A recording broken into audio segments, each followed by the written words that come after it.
Good evening, literally no one. Welcome to Casual AF, the gaming stream so casual, I haven't even started the video game. Uh, I'm Irving Twin, and here with me is not Craig Bragg, but the next 6 minutes. How are you? I am favorable. So I just had a Granny Smith apple, so I'm feeling pretty good.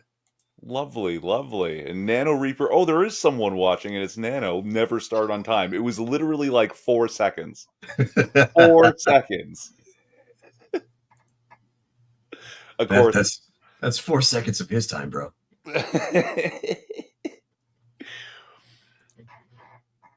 So 6. You playing any video games lately? Not really. Let me explain the situation. See, I'm a bit of a caveman, and my setup is a bit primitive. How Hmm. primitive, you may ask? Well, I'm about to tell you.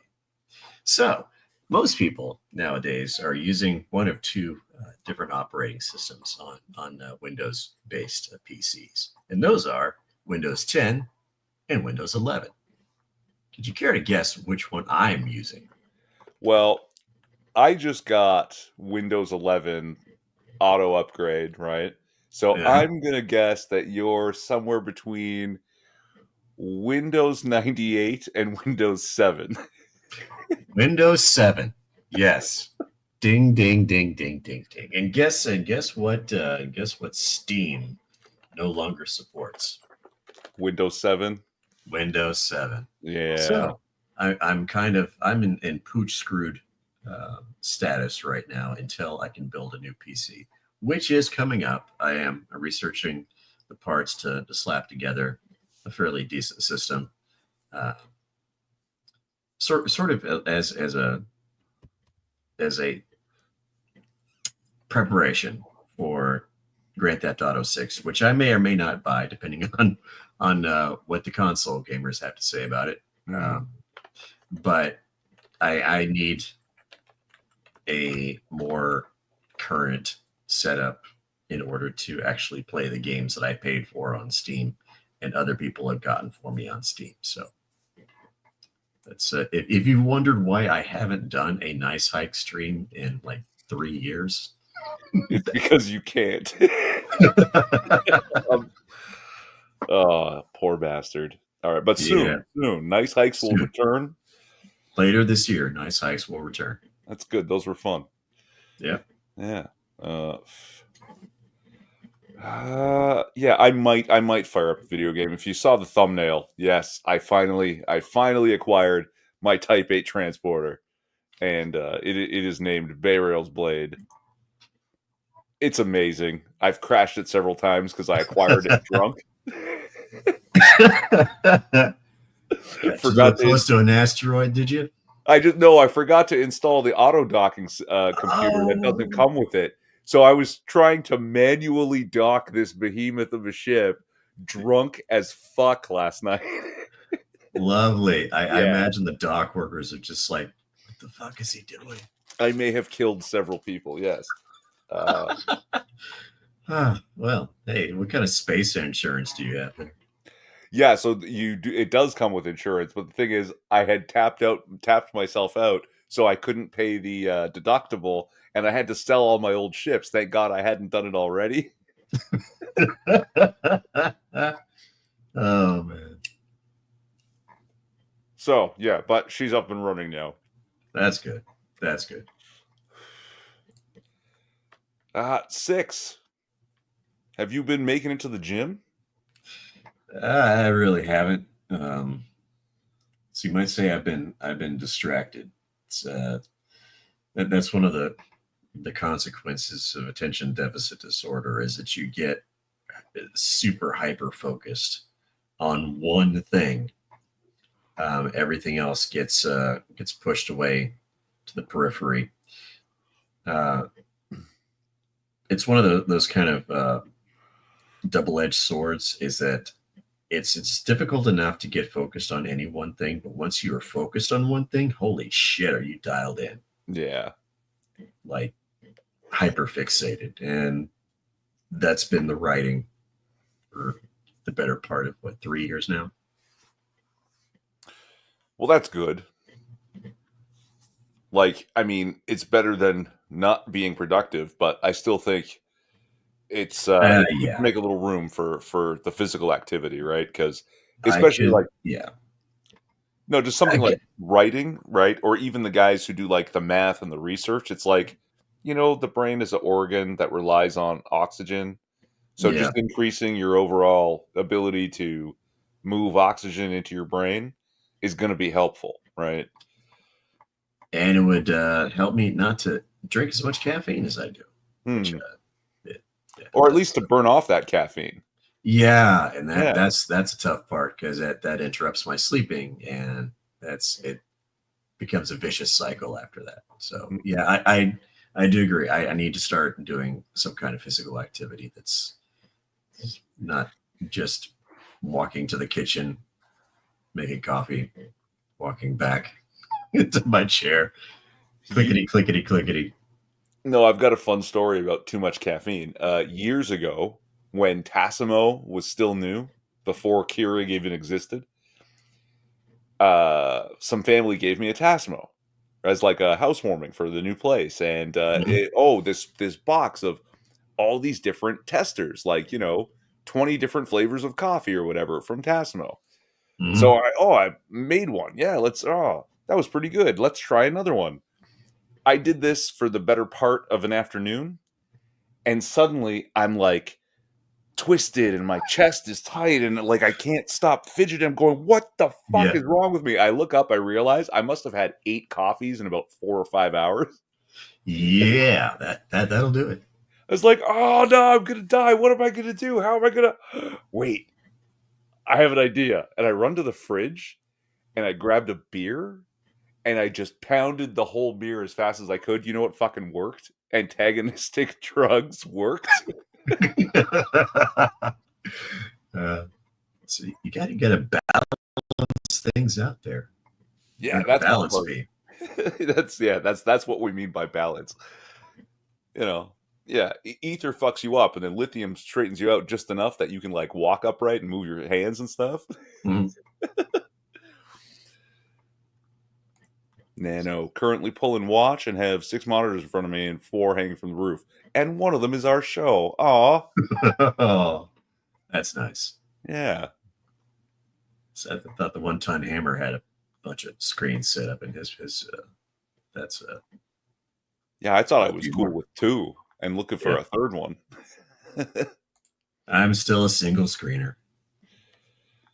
Well, you won't have to be once you get that new rig. So, Yeah. So I'm thinking of the current screen that I have right now is I don't know how big it is. It's not overly big, but I want to get something that I have a sort of bracket system. So I have two screens that are right on top of each other. hmm. That's what I would I like just to. want the third one that you turn up on its side and change all the orientation so you can like put long lists in it or something. I don't There know. you go. I don't know what I'm gonna do with it. Pop out the chat and put it in there, right? Yeah. But so I've going back to the whole health thing. I think I mentioned in chat a few weeks ago that I have a gluten intolerance that aggravates my psoriasis condition. Mm. So I've cut out regular like noodles and pasta, and I've tried out this gluten free. It's not bad.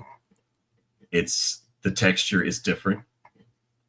It's a lot coarser than my regular spaghetti pasta, but it's not awful.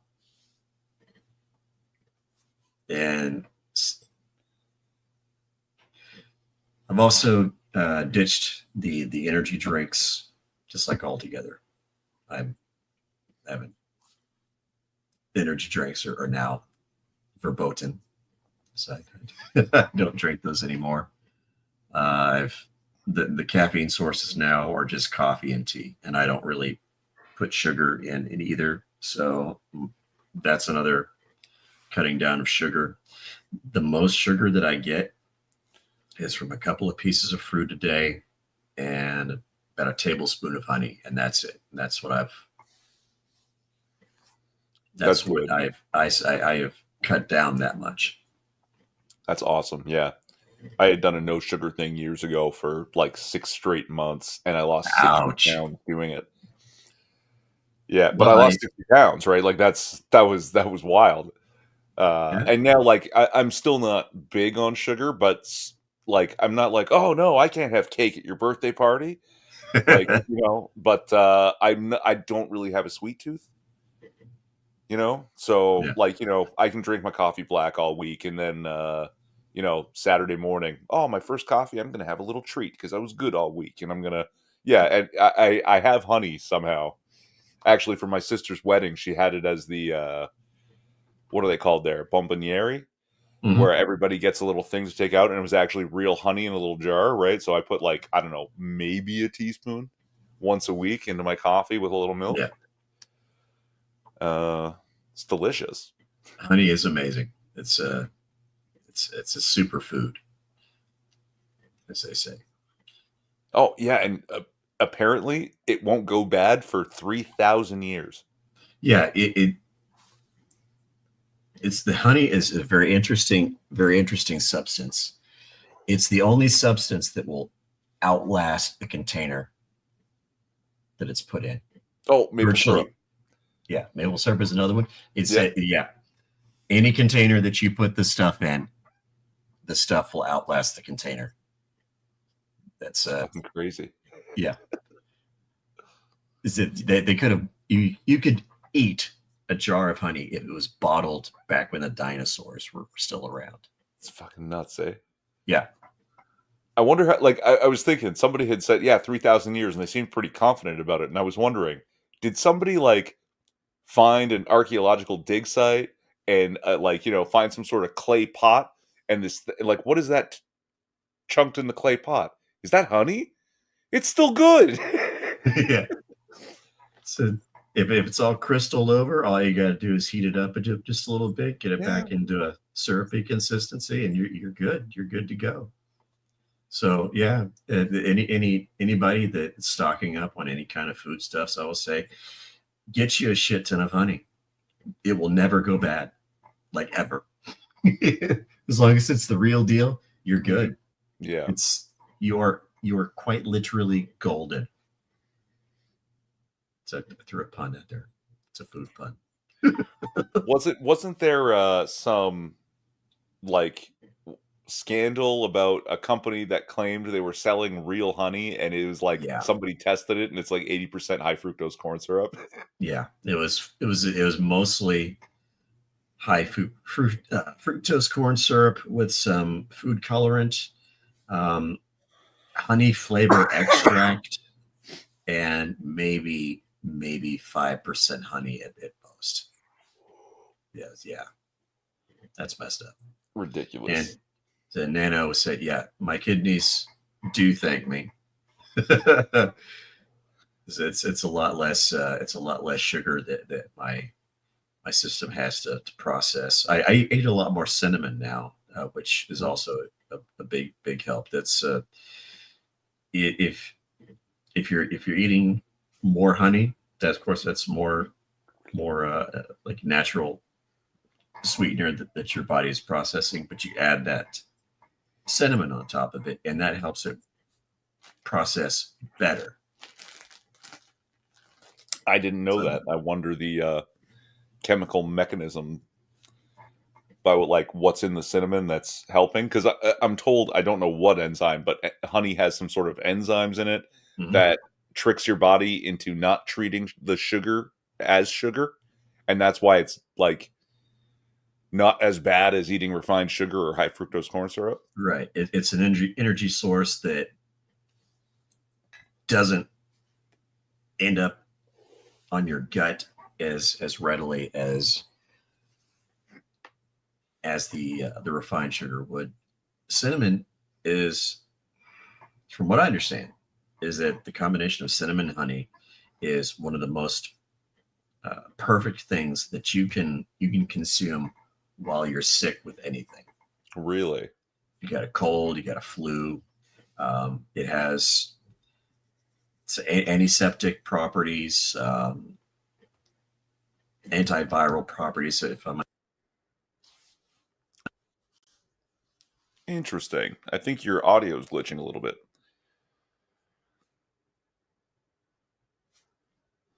He'll fix it. Yeah, anything that's like immuno boosting or is one thing, but to actually have like antiviral and antiseptic properties, that's pretty neat. That's pretty interesting. Oh, he hopped out and hopped back. Here he is. Can we hear him now?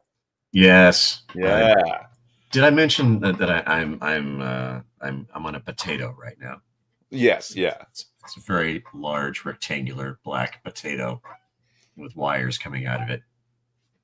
It's sometimes it bakes a little faster than I would like it to. So it's not Nano's Starlink. No, your Starlink is probably working as intended, like most of Elon Musk's stuff. Yeah, we're working with 6 link here. 6 link isn't good.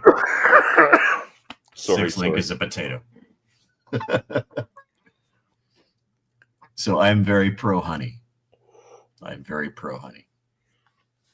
And getting local honey, from what I understand, is also good because it helps the body over time build up a tolerance for a lot of the stuff that would otherwise cause more extreme allergic reactions when Oh, the that makes time sense because comes. they're making it from pollen. Yep. Yeah. So I'm trying that stuff out, and I'll let you know. I'll let you know how that goes. Yeah, yeah, because you may be coming up on Marchmas. Yep. Yeah. Today is March 1st, so it's like the out of doors is like a it's like a feathered predator or a raptor, you might say, sitting upon a perch, scoping me out. Like, when's the rabbit gonna come out of the hole? When's the rabbit gonna come out of the hole? He's got to go shopping sometime. He's got to get gas sometime. When's he coming out of the hole?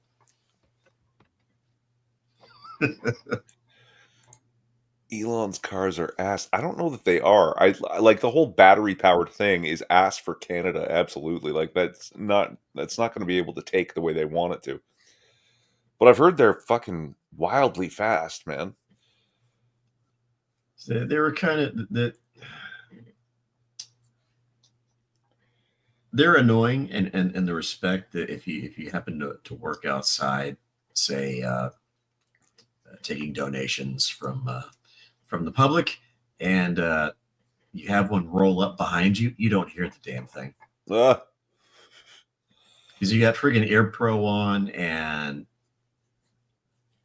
you're on a. It's not fun. So the Teslas are always kind of annoying to run into because I didn't want to get run into literally yeah. by a Tesla because I didn't hear it, and the driver assuming, oh, he could hear me. No, he can't. You see the little orange squishy things in my ears say, no, I can't. Yeah. Other than that, though, and as long as the battery doesn't vent on you, it's fine. Right. So yeah, I've got some good news while we're still on WAGME. In October, I weighed 197 pounds. I don't know what that is in kilograms, but I weighed 197 pounds. Guess what I weigh now? Let's go with 185. 187. Nice. So I've lost 10 pounds just by cutting out sugar. That's awesome. Because Yeah. for a while there, it's mostly because of my sedentary lifestyle. I was on the energy drinks because that's what got me going, got my pep up, got my step up. But there was a drawback. is it that I did gain a few pounds from that business, and that sucked because one of my goals when I started concentrating more on my writing was, well, I have time now. I can do the sit ups and I can do the push ups. I haven't been doing the sit ups and the push ups, Mm. and so it's what has helped is to not eat the garbage and drink the garbage. So I'm lighter now than I was back in October, and I'm happy about that. Yeah, it's awesome. So your weight is murder 6 because 187 was the case that they gave you. Yeah, yeah. So how's your bulking going there? No, I'm cutting. I'm cutting now. Oh, you're cutting now. Okay, okay. Yeah, yeah. I'm working on old news. So update us on this effort. Well, I mean, it's coming along, right? Like I'm not weighing myself religiously, and but I'm dialing in the diet because I had that way back when lose 60 pounds by going no sugar, and it's Mhm. actually fairly easy for me to pay attention to what I'm eating because I learned a lot then. So, more protein, less carbs, more fruit and veg. And I'm not doing like a no sugar crazy thing. I'm just you know, during the week paying attention to what I'm eating, like have a really simple Yeah, breakfast, a really boring lunch, and then like if you think about, oh, okay, I've got like a calorie bank or a calorie wallet for the day, right? By the time it's dinner, I've only eaten maybe 5 or 600 calories, right? So if I'm hmm aiming for 2,000 calories in a day, which is very low, uh, I've got 1,400, 1,500 calories to play with for dinner. there you go. So I don't have to be super restricted for dinner time, right? But still, because I've found cool ways to make egg meals and shit like that, I can oftentimes keep my dinner under 1,000 calories. And then, oh, it's late at night. It's 10:30, 11 o'clock, and I want a snack. I've got room to have a fucking sandwich, you There know? you go.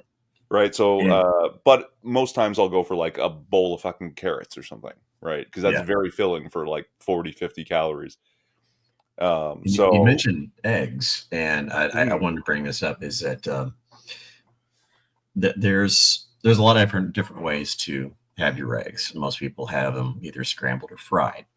But would you like to know the best form to eat eggs that keeps you feeling fuller longer? what's that? Hard boiled. Really? Yeah. See, I actually fucking hate eggs. I fucking hate them.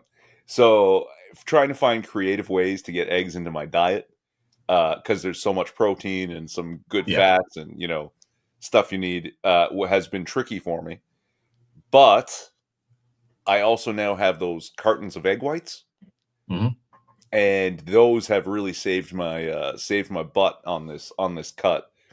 Because what I'll do is I'll add like a third of a cup of egg whites because, okay, hold on, they're like pasteurized or something, and Yeah. they're ready to eat out of the carton. You don't need to cook them.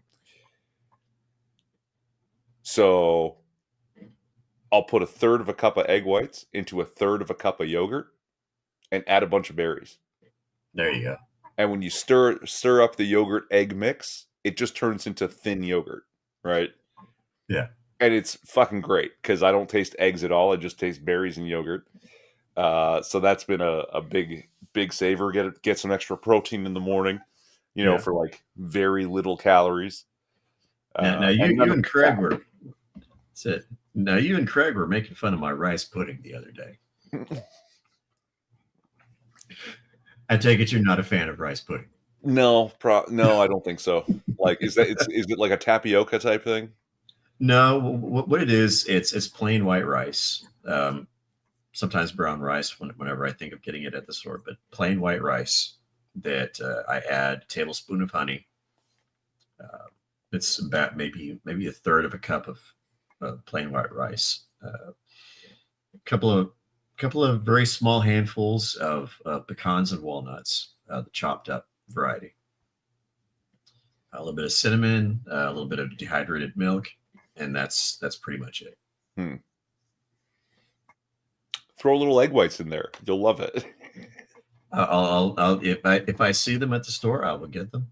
Increase the protein. There you go. Yeah, eggs have gotten more expensive here in Canada too, but not the way I'm hearing they are in the States. Like, Well, I can still get a dozen yeah. eggs for under $4. I don't think Canada's been doing the bird flu knee jerk bullshit, and nobody's been running around setting fires to chicken farms. So your country's probably in a better spot than we are right now, because we're playing catch up, getting the infrastructure back on track. If I'm reading that situation right. Yeah. Chickens breed hella fast though, so yeah, it shouldn't take too much longer. And also, like, there's this joke that gets made in Canada that the government is run by the farming cartels. That there's a dairy cartel and a chicken cartel, mm-hmm. and it's not exactly wrong. If someone says we're culling the chickens, it's like, well, then we're pulling support for your political party. Oh no, you can keep all the sick chickens. Yeah.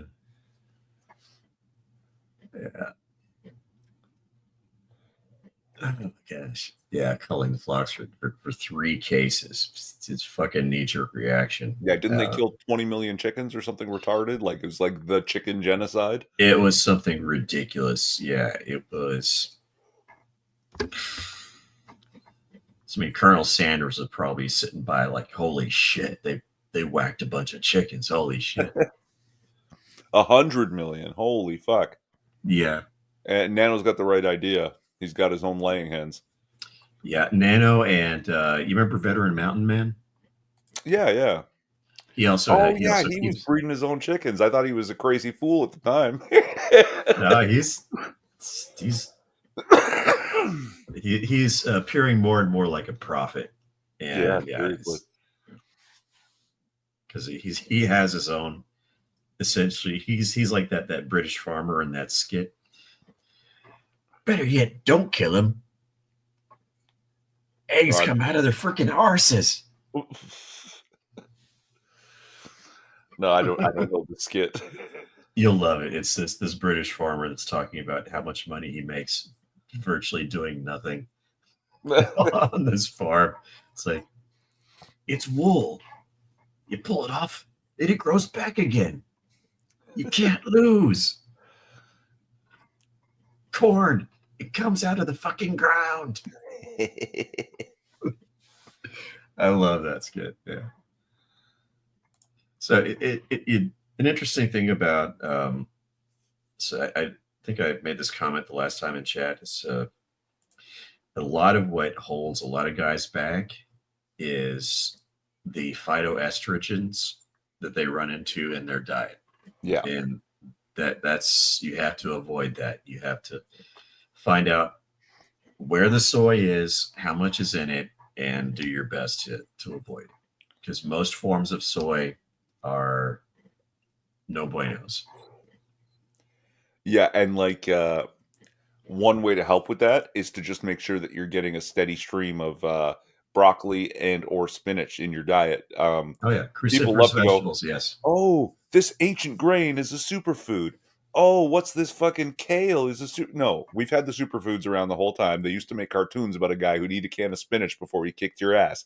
Yeah. The broccoli and spinach are superfoods, and most importantly, they have is it an enzyme called indole?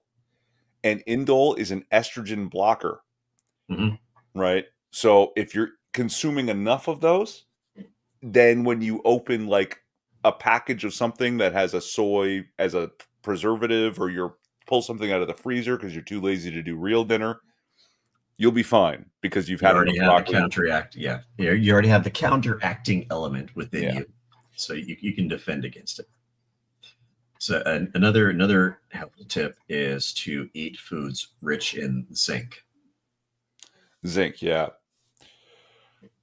Uh, if you're gonna take it as a supplement, a lot of the like what is it, Centrum and stuff like that, the multivitamins, they have zinc in them. Don't take them on an empty stomach because zinc will fuck up your stomach. Yeah. Yeah. There's something called ZMA, which is zinc and magnesium, that works really well with your systems. Uh, it works. The way it was put to me is that zinc is helpful in preventing something called sex binding something globules, SGBH or something like that. It helps stall the process by which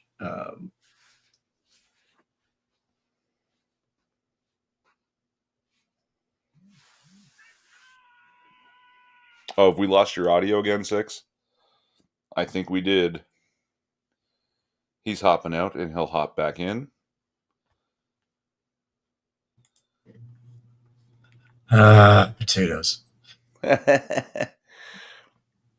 you like sweet potatoes? I do not. Yeah. Not a sweet potato guy, because sweet potatoes are really good. They're good for And, you. Yes, I know. It's a yeah, thing I miss out on as a guy who's trying to, go to the gym and stuff. Never take vitamins on an empty stomach. It says so on the bottle. Yeah, I mean, I typically don't anyway. It just seems to make sense to have my breakfast first before I yeah. pound some pills. But you can't take creatine on an empty stomach. It's fine. I always take my pills right after I eat dinner, and just right after I have breakfast. So there's something. Oh, we lost your audio again. Maybe Nano's right about this heat sink thing. Maybe you're heating up.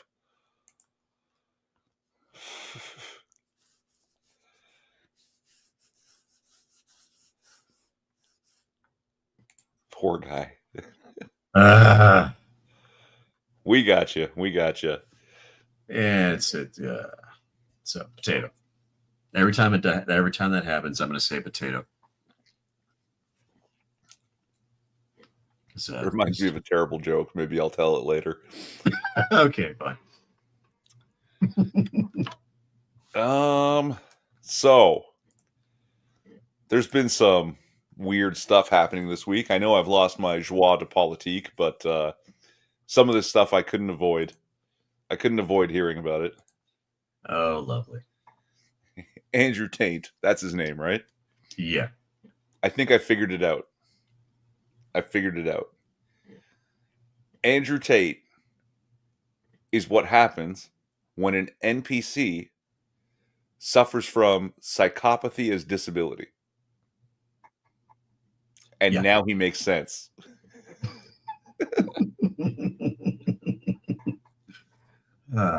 Yeah. Yeah, he's we were talking about computers and operating systems, and the human brain is often compared to a computer. Andrew Tate is running on the BIOS.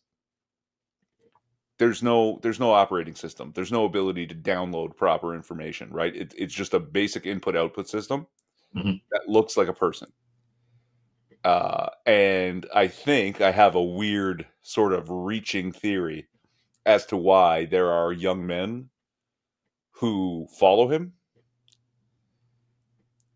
It's because, a lot of this weirdness over the past couple of decades has seemed to strip men of purpose, right? That if you try to engage in something that men typically find as meaningful, well, that's toxic and it's, I don't know, transphobic or whatever. There's always some bullshit.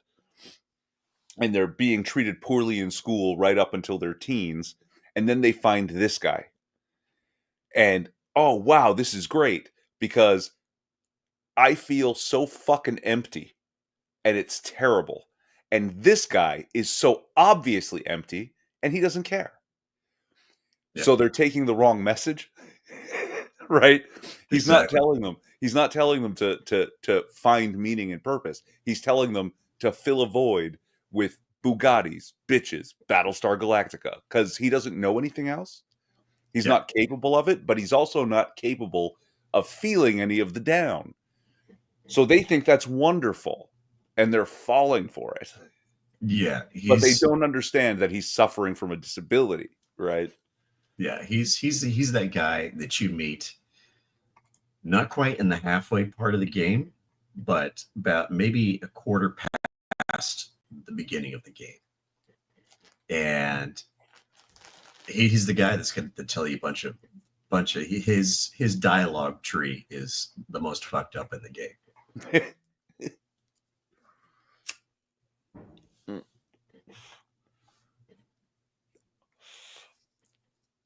He's just id and ego, Mhm. right? There's no real capacity for thought.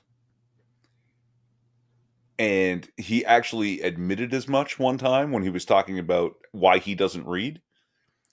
He's not capable of understanding that he just can't really read. He was saying that, oh, his brain is too fast to read, right? That he needs more like action, right? Driving fast cars or fighting. And it's like, hold on. A wild animal will learn to move its head if someone takes a swipe at it, right? Mhm. He's literally incapable of focusing on reading because when there isn't enough constant stimulus followed by stimulus response, he's just easily distracted. And he thinks that's his brain working fast instead of his No, brain not working. right. Yeah. That's and in olden speak, we used to call that scattershot. Mm.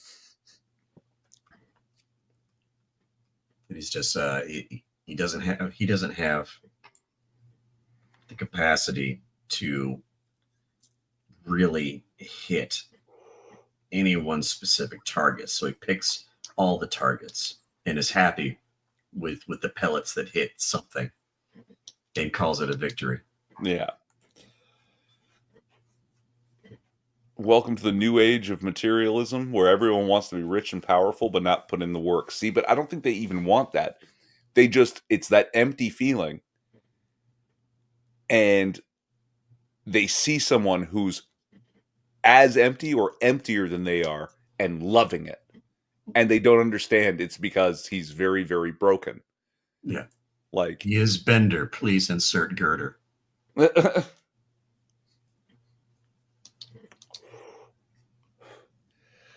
where, yeah, if they could find real meaning, they'd understand that that's complete bullshit, you know? They want the trappings of power. Yeah, oh, I mean, it it's an illusion, right? They're falling for it, and it kind of is sad. Yeah, he's more like a bundle of effects rather than causes. He is as a result of himself, not of any sort of motivation or any other kind of thing like that. He is a walking consequence of his own existence.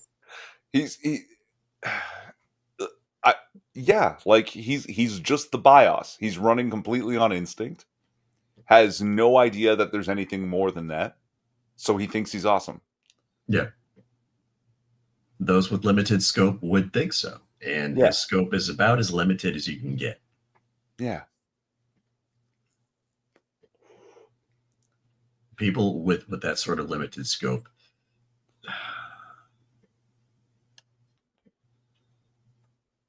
They they look can't to create. the most superficial of advancements as a clear victory. And we should all be ashamed of not of not having the same. Yeah, like okay, the reading not reading thing. Okay, someone who can read a book, who will sit down and read, they have more than the bios of the human brain, and they Mhm. can actually create stimulation with thought. Uh-huh. He is not capable of creating that stimulation with his own brain, so he needs exterior stimuli. Otherwise, Yeah. nothing happens.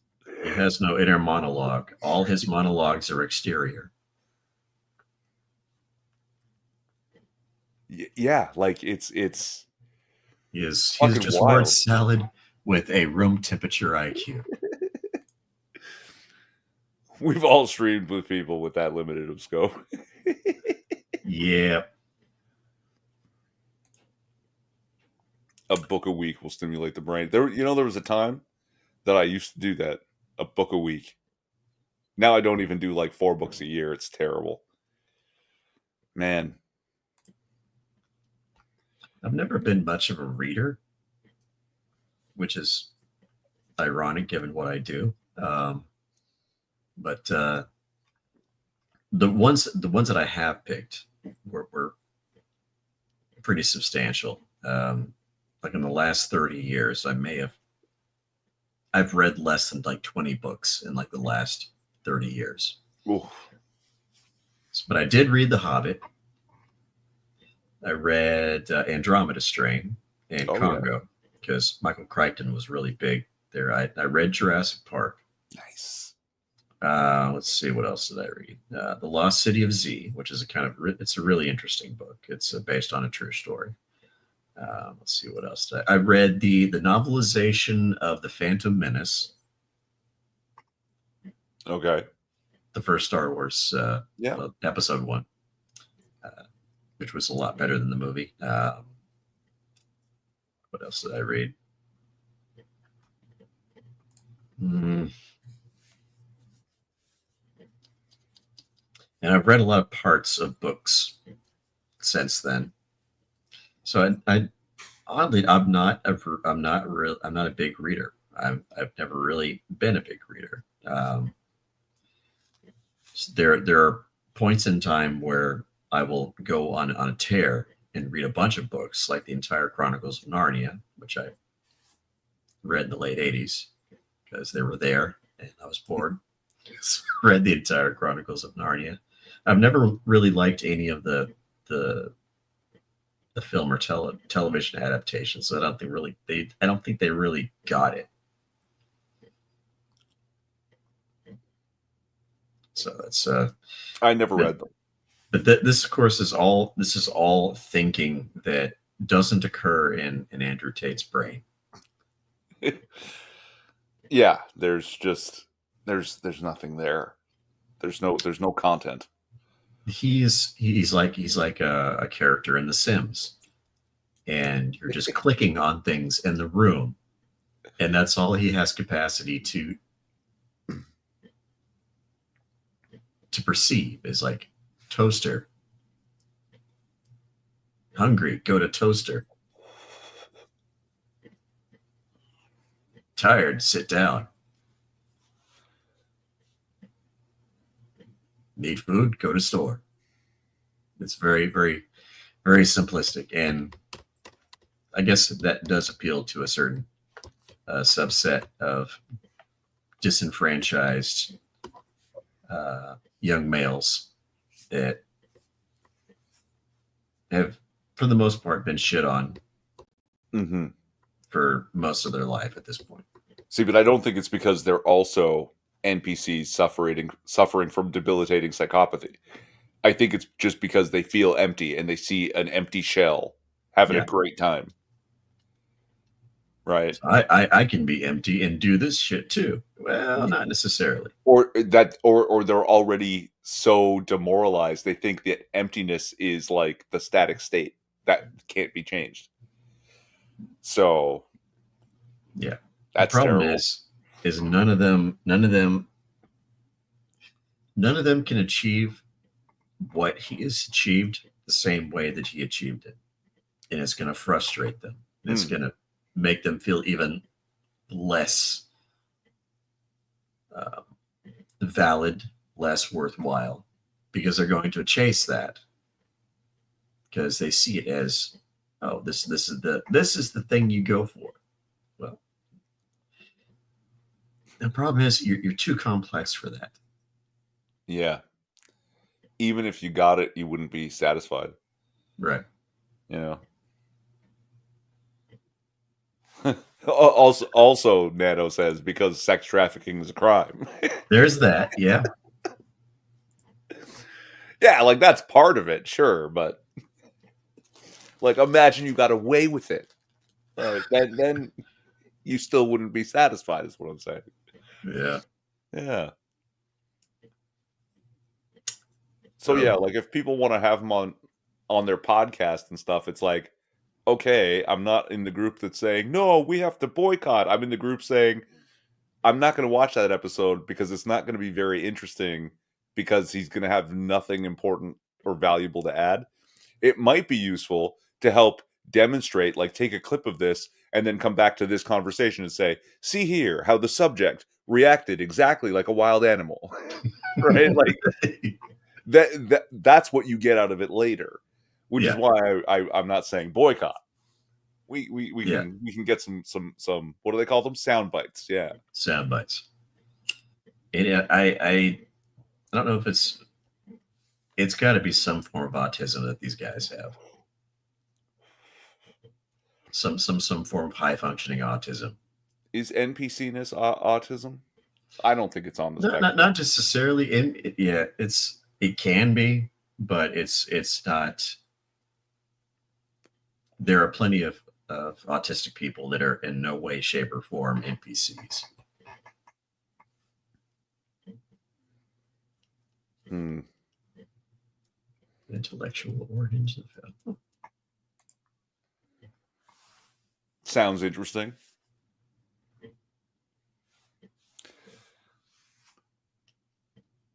Dead air.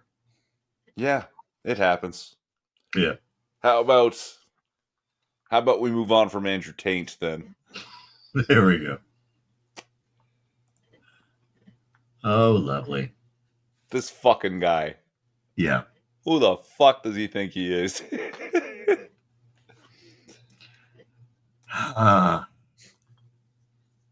Yeah. So he's the guy, and every friend group has one, that he could get a lot of what he wants. The problem is that he has this nagging tendency to just freaking go off and start calling people names. And you know what happens when that happens is it well, it makes it hard for any sort of negotiations to occur. So get everyone all flustered, and nobody wants to go to the bargaining table when there's some guy that's just sitting in the corner of the room. It's like, fuck that guy, can't be trusted. Fuck that guy, and so on and so on and so forth. Well, that's all fine. That may actually be true, and it is true. Putin cannot be trusted, but you don't say that shit if you want there to be any sort of business. Yeah, no, and it's not about trusting him. It's about ensuring, like, putting him in a position where he doesn't have a choice anymore, right? Right. That's really the goal, you know. Uh, you don't have to trust him if you can, hold it over him, Yeah. right? And yeah, it's a messed up situation, and uh, Yeah, people are saying like Trump and Vance like attacked him and had tantrums. It's like it's oh not no, what I saw. Not at all what I saw. I saw Zelensky being an asshole basically the whole time, and yeah, you really have to everything look blew at up. the entire. You have to look at the entire exchange, not just like the last few minutes of it that got testy. You have to, you do have to see what led up to his thing, and a lot of it was because Zelensky wasn't hearing what he wanted to hear. Because guess what? You're not dealing with Joe Biden anymore. No. Yeah, these people aren't using your country like a piggy bank and you can skim off the top anymore. Right. Right. And yeah, it's like what we were saying earlier. It's like watching an arbitration between one piece of shit and another piece of shit. Yeah, don't And get me some wrong. Putin's a villain. yeah, But Zelensky is also a villain. Like yeah.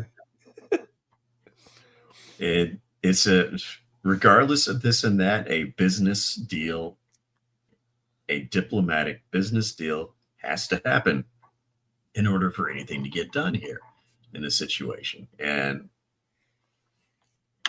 it's hard to do that when you got one of the guys, all he wants to do is just sit there and shit talk. That's all fine and well when you're the one with all the cards. And regardless of how much difficulty Putin has had, he still has most of the cards. Mm. He also has the fact that he has more men to send to the meat grinder than Zelensky does, and he has even less fewer qualms about sending those guys to the meat locker to the meat grinder. Do you remember when the money started rolling into Ukraine from America to fund the war, and Zelensky bought his parents a $10 million estate Mm-hmm. in Israel? Mm-hmm. Yeah, it's a misappropriation and misuse of misuse of funds there. I would say that's it. That kind of makes it hard for an individual like Zelensky to want this war to end, because that's his meal ticket, that's his payday. You kidding me? If he hasn't like skimmed enough for himself at this point, I don't know what he's been doing this whole time. Sure as shit hasn't been gone to, well, his war effort at this point. Oh, $10 million estate for his parents in Israel, and all it cost was a few 100,000 Ukrainian civilians. Yep, and our tax dollars. Isn't this the case? The dudes bitching about standing with Ukraine don't actually want to go to Ukraine. Yeah. So go fight. Like I have the same trouble with the people in like Toronto screaming about Gaza. It's like, so why are you here? Why aren't you over in Gaza fighting? Pick Like up a rifle and obviously you go don't fight. care that much. Yeah. So anybody that in these kind of conflicts that don't involve us at all, doesn't involve Canada, doesn't involve the United States. It's just two countries out there that are fucking each other up.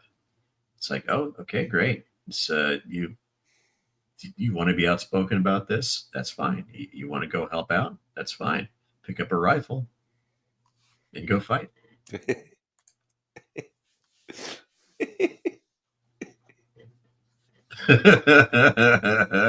Yeah. And it's written in cursive, obnoxious cursive. And that's hard to do in whatever kind of form of Cyrillic that they have in Ukraine. Hey, Cyrillic is lovely. It is. Cursive Cyrillic, yeah. And it looks really, really audacious on the side of a side of a yacht in gold leaf. Oh man, yeah, and it's just nonsense. I'm glad I finally heard one of the bigger channels actually talking about like the real history of what happened. Mm-hmm. You know, like that. Oh, Putin's illegal invasion. I mean, yeah, it's an illegal invasion, but why? Why did he do it? Like, nobody understands that this started with foreign interference and money and influence creating a situation that overthrew a legitimately elected president of Ukraine. And then they have then they had the balls to start courting NATO, which is gonna piss Russia off no matter what. And you know, like everyone knows the name the Azov Battalion, right? Oh yeah, Nazis. And a couple of other military units were going around the east of Ukraine and harassing ethnic Russians, Russian speakers, right? Because they voted for the guy that has been ousted. So they would kick in doors, beat people up, rendition them. And at one point, they were shelling towns. And Zelensky's government was like, well, the rogue elements, there's nothing we can do about them.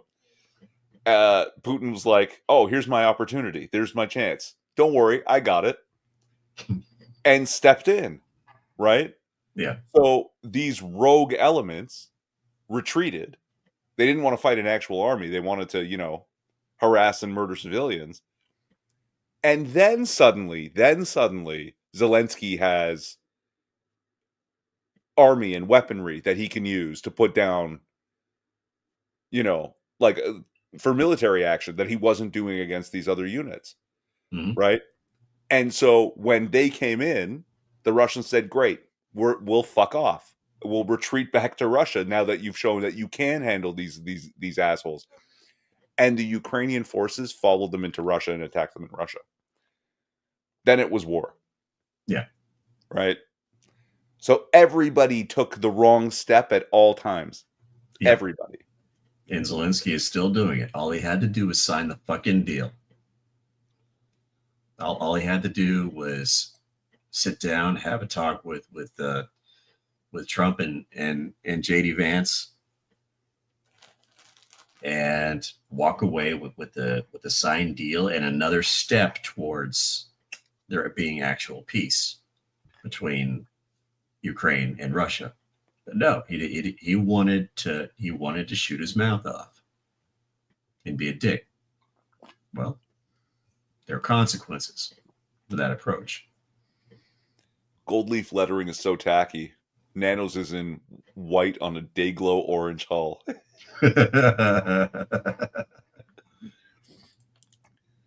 Oh, yes, yeah. Not the Azov Battalion. The Ukrainian Waffen SS, yeah.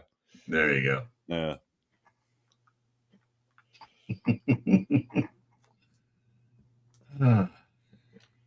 Oh, and you had said Marco Rubio had made some statement. I didn't want to let you talk too much about it because I wanted you to do it live on stream. So you said there were several points he made. Well, yeah, and one of them was that well, I'm trying to reorient my thoughts what Rubio had been saying. It's that, yeah, one of the points that he made was that if you're at the negotiation table, the last thing you want to do is start calling people names. And he also brought up kind of splitting hairs in sort of the way that Zelensky said things. He didn't really say thank you for the help militarily and economically. What he did say at the beginning of the exchange was thank you for having me here, which in people's eyes is him saying thank you. And later when Trump said he didn't even thank us for this and that. Well, he technically didn't. And another good point that he brought up is that in this situation, really the only person that seems to be most focused, if focused at all, is on there being a peace is Donald Trump. Zelensky doesn't seem to be interested in as a meaningful, substantial end of this war. And Putin, that's another thing that Putin has going for him, is that he doesn't value human life, and he doesn't care how many people he throws into the meat grinder. And he has more of those. He has more of those assets than Zelensky does. This is another thing that Rubio said. It's an unsustainable effort on both sides. So that's kind of where we're at right now. And I mean, it's going to come to an end one way or another, right? Yeah. Uh, Zelensky doesn't like. Maybe he doesn't understand that literally it's like either you negotiate this peace or you just get no funding, right? Because Right. the EU countries are going to talk a big game and then not do anything, And it right? could come to the point where Zelensky has to finally acknowledge, I can't do this anymore. We have to come back to the negotiation table. It's been a year since this happens, since this exchange went down, and many more thousands of lives have been lost. So it's at this point, it's a matter of to how many more thousands are they willing to let die before they actually get serious about ending this war. Well, if you're a wild conspiracy theorist, you might think that more dead Ukrainians is the point, is the goal. Yeah, it could be a feature, not a flaw, of Yep. this whole situation. So, but we won't get entirely into that. That's crazy. Maybe when Pox gets here. So it's a few too many weeks to go into at this point. Yeah, Pox might show up. Oh yeah. Putin wants an end to war so he can exploit the minerals in eastern Ukraine, now occupied by Russia, and the USA wants to help exploit those minerals, and it drives a wedge between Russia and China. See, that's 4D thinking, right? Mm-hmm.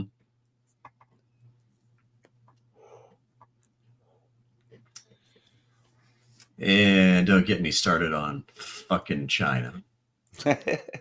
China. Don't get me wrong. I love the Chinese people. The Chinese people are awesome. It's just the damn CCP. That's what I hate. Yeah, and why wouldn't you? I mean, they're Just communists, based, first off. yeah, just based on their propaganda alone. Holy shit. Um, yeah, it's everything that they have done for a very, very long time is just it's been right out of the the Marxist playbook of destabilizing your enemies. And son of a bitch, how much of that shit that they do all the fucking time. Uh, a lot of this DEI stuff that we're dealing with right now, DEI and ESG, it's largely because of the CCP. You see all these game companies being bought up by Chinese companies. The thing that everybody needs to understand about Chinese companies is that Chinese companies don't operate like they do here in the States or in Canada. Chinese companies are segments of the CCP because everything is state owned. Mm-hmm. So when you see something like Assassin's Creed Shadows and all the shit that they've been pulling and all the insults uh, towards Japan, the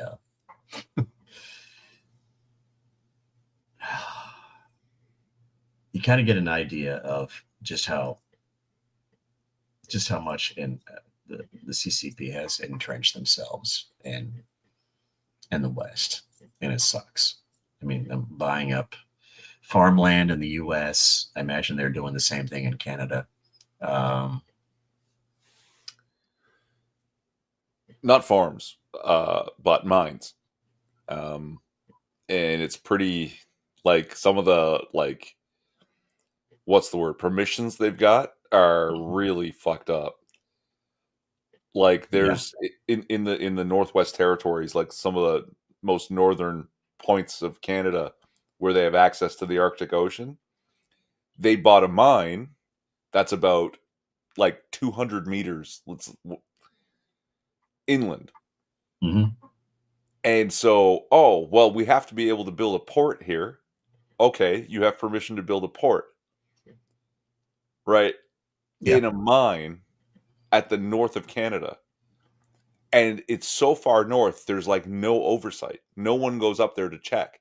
They could be digging a fucking silo or multiple silos to store missiles yeah, and surprise attack, say, America from the north of Canada, yeah, right? Like, it's fucking crazy what we're allowing them to do. And oh, yeah. also, wait, these mining assets that we've bought in like northern Alberta, we have to be able to protect them. So we're going to station our army there. Oh yeah, oh yeah, yeah. Would you like to know about all the CCP police stations that have popped up all over the United States? Oh, you have them in the States too? We've had them Yeah. in Toronto for like a decade or more. Oh yeah. Yeah. Yeah, we have them, and they strong arm Chinese nationals within our borders. Yep.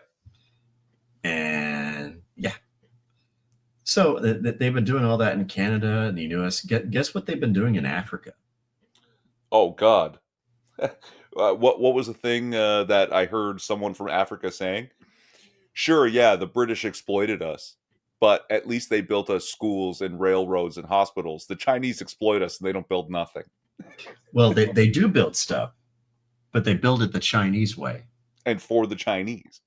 Yeah, and so by that I mean, have you ever heard of the term tofu dregs? Yes. Oh shit. Yeah, yeah. Where they're building skyscrapers out of cardboard and styrofoam and shit. Yeah, Yeah. that's the Chinese way. Chinese way is fast, and as many corners that can be cut will be cut, Yeah. because China is a nation of shortcuts and facades. When you see the cladding off of Chinese buildings blow off in the stiff wind, when you Or see someone people, just grabbing a corner of what looks like it's concrete and cinder blocks, and they just squeeze a fistful of it. mm-hmm, mm-hmm, yeah, and taking up rebar. So you've picked up rebar before, I imagine. Yes. Is that when you tried to bend it, did it just snap in half in your hands? No, With of just your course not. It's fucking rebar. Exactly. So when I see footage of Chinese workers just picking up handfuls of rebar and snapping it like a freaking twig, I think something's wrong with that steel. Or worse, the ones that bend, like Yeah. where the guy wraps it around his wrist 3 Oh times. yeah. It's like, what the fuck? So that's what they're doing in Africa. They're building it the Chinese way. So when we see like bridges collapse and and highways disintegrate, uh, yeah, that's the Chinese way. China is a country that they have such poor drainage systems because they're more concerned about building it fast and cheap, that methane gases build up in their sewer systems, which explode Yeah. violently. This is a country that really doesn't care to actually install working sprinkler systems within their buildings, so just let it fucking burn. This is a country that doesn't really tell you how many people die when an overpass collapses in the middle of nowhere. It's oh, just a few people died. No, it's more like 20 or 30, maybe 40 or more. Uh, yeah, they build these nice fancy subway systems, and when it rains, guess what happens? Guess what happens, Irv? They flood? They flood, and thousands of people die. But you never hear about that because the state media is so controlled that shit doesn't get out. There, like, thousands of people are dying every day in these just poor infrastructure. People are dying in collapsing buildings. They're falling through sinkholes in the middle of the damn street. There's gas explosions every fucking where. It's fucking bedlam, is what it is. And Western media doesn't say a damn thing about it because it's Chinese controlled media, and none of that shit gets out. And the little it does is appalling.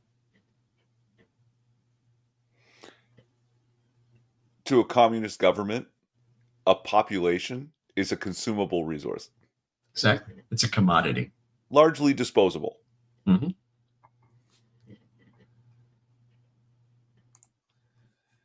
But you have idiot libs talking about drones delivering drinks on TikTok. Oh, might I introduce you to the term white monkey? Would you like to know what a white monkey is? Sure. So a white monkey is any foreigner that comes in and does propaganda for the CCP. You have essentially you have a few different types. You have the ones that know that they're being used to push propaganda. You have the ones that they know but they don't really sort of care, and then you have the idiots. You just have like a bunch of different kind of people that do this stuff.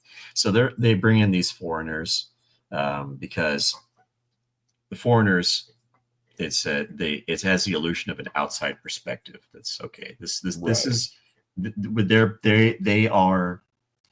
they are portraying objective reality because they are an outside source. It's the illusion of a balanced, bias-free sort of perspective. No, their perspective is prescribed to them. It is a script. They go out to these places and they say, "Oh, this is so great," or they go to these new subway stations, and say, "Oh, these subway stations are so amazing. Look at the side-by-side comparison between this brand new station and a New York City subway station that's been around for 100 years," and portraying that as an apples to apples comparison. No, fuck that. No. And these people get paid thousands of dollars to say these things and be these faces. And the term for these kind of people is white monkey, Dance, monkey. essentially. So they are mouthpieces. They are propaganda mouthpieces for the CCP, and they pass themselves off as influencers, as tourists, as travel guides, Right. posting all kinds of, "Oh, look how beautiful China is," when in reality, there's a term, the sky don't lie. So when you look at most of the footage that you see from China, you see it in one of two places: out in the middle of nowhere where there's no pollution, or in cities where there is pollution, but the footage all comes from one time of the day, nighttime, so people can see the pretty lights and not the constant haze of smog that hovers over all the cities. And it doesn't leave. It's there all the time Nano because says the Chinese will actually turn their factories off for a few days before Western media arrives so the smog could clear a little bit. exactly, because they don't give a shit. We hear Greta Thunberg crying all the time about, "Oh, it's not fair. I should be in school. How dare you?" Okay, so little miss weekend jihad. Why don't you take your ass over to communist China and tell them that shit? How dare you? Yeah, they're gonna laugh right in your face and kick you out of the country. So I read somewhere some guy was talking about how he wants to get himself he wants to customize a sex doll Oh, to look lovely. just like Greta Thunberg Ugh, no. and then install some sound bites into it so that when he puts it in her ass, she'll go, "How dare you?" That's some twisted shit. Funny, but twisted shit. Oh boy. Yeah, that's it. I would like to hear a soundbite. Well, I acknowledge that China is the producer of over 80% of the pollution that we complain about, but I'm not going to say a damn thing about it because they're not a Western nation that can be shamed and pushed around by my my whining and my incessant complaining and my activism. No, China does whatever China wants to fucking do because nobody makes them do anything different. Wow. They have so much smog. Their industrial cities are called furnace cities that reach 46 plus degrees Celsius for days on end. Yeah. That's fucking wild.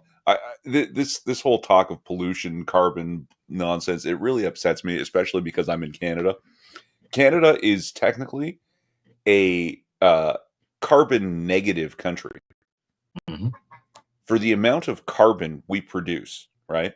We to pull it out of the air, to scrub it from the air, we would need something like 28 billion trees. All right, to handle the amount of carbon we produce. Do you know how many trees are in Canada? How many? 500 billion. We're like 20 times over what we need. Yeah. And here's another sad factoid is that it doesn't matter how much carbon that your country cuts. It doesn't matter how much carbon my country cuts. All of the countries in Europe combined, plus us, Canada, it doesn't matter how many carbon taxes we enact. It doesn't matter what we do. As long as China, India, and South America do whatever the fuck they want, there is nothing that we can do that can offset what they are producing annually. Yeah. Yeah. And but this, that's why it makes me so upset when I get preached to by people like Greta Thunberg. It's like, okay, say that to China, do it. Tell them how dare you. Tell them I want to see you say how dare you until you are blue in the face. And when you've had enough, then you can come back here and start having a sensible conversation about what it is we're going to do about pollution. And Nano reminds us CO2 is food for plants, sort of. I mean, yes, because of the CO2 we produce, we are in the largest greening period in human history. Mm-hmm. Right? No matter how many trees we cut down, there's more growing. They're growing faster than we can cut them down. Because they have a steady supply of air. Yeah.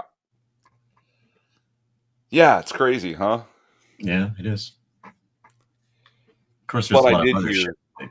Yeah, there's a lot Oh of no, other shit that goes with it. But I heard a guy saying, like, look, the whole concept of carbon as a pollutant is bullshit, but to control carbon, right, to convince people of this is great for psychopathic elites because literally every single thing that humans do produces carbon. mm-hmm. We're carbon based. Of course, everything we do produces carbon. Farming, breathing, right? Forget things like coal and oil burning, right? Putting on our shoes in the morning produces Yeah. carbon in some form. Yup. Which would mean when people buy it, they can control every aspect of your life.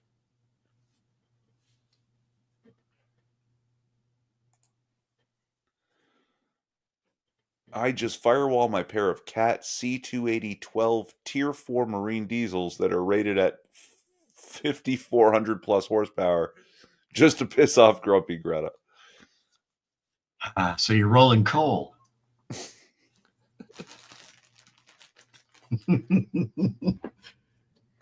Yeah, we every now and then you see a guy with a big diesel truck just through the friggin' down the friggin' highway, and this big smokestacks are pouring out. It's called rolling coal. Oh yeah, when they do it when they're passing cyclists. Yeah. That's the best. Yeah. People driving Priuses.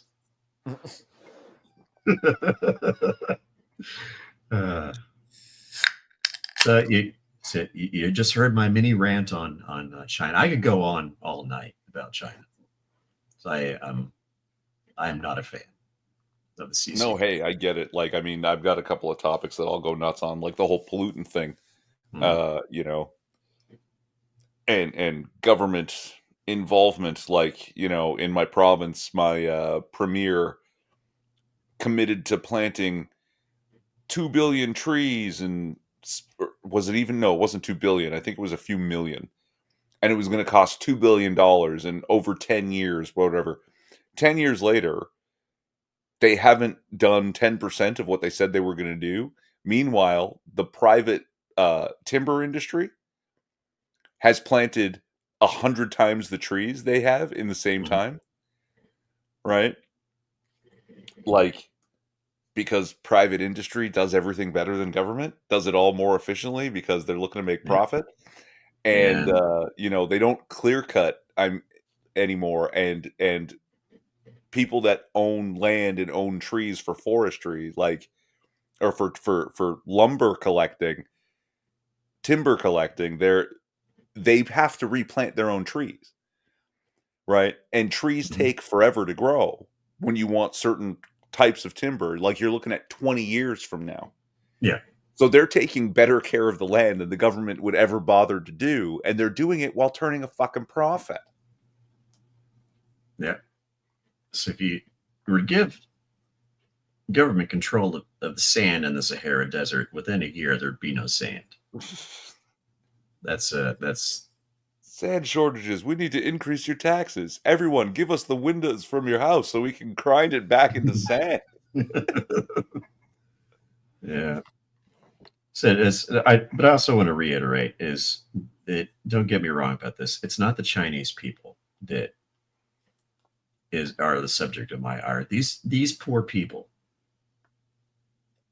exploited on a daily basis by employers that are essentially government stooges that wring out every little bit for as cheap as they possibly can.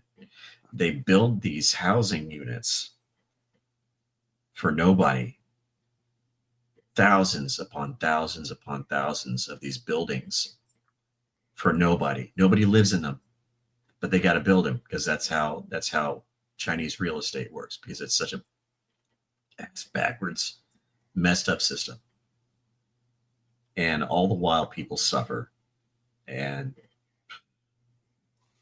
they're lied to on a scale that I don't think most Western minds can possibly fathom. No, like, people don't realize how brutal life is. And because life is brutal, and like, it sucks so much, people don't have the same, like, they don't value it the same way. You know, Yeah. like, it, one of this is a terrible thing that I do, is I scour the internets for collections of people not reacting to death in China. And, like, Yeah. gruesome shit. And people just stand there like, huh. Like, Because it happens so often there. yeah. It's like I was saying earlier, how many fucking explosions happen on a daily basis in major cities that gets zero coverage in the news. It's like altered reality. It didn't happen. Thousands of people could have been burned up to a crisp and a factory fire. Government doesn't care. They keep it out of the news.